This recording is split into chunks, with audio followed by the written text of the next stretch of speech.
Hi, this demo behind me shows the integration of the complete Clea technology stack in a retrofitting scenarios.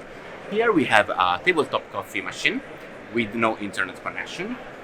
We inserted inside it the Edgehog Clea box to collect the data and send it to the online platform. The box is connected through the serial port of the machine that exposes in ADTS standard protocol the information about the beverages dispensed, the revenues, events of the machine, and more. The ADTS protocol is a standard for vending and Horeca market, so it's really useful to have the box to retrofitting a machine with no connection. The Clea platform here with a Clea portal application shows the statistics of the machine for the drinks and can be filtered from time range or something like that. And we could also create a forecast application with this data.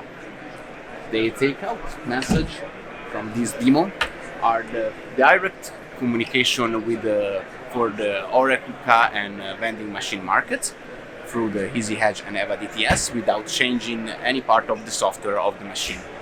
It's easy to create our retrofit solution with the Clea platform.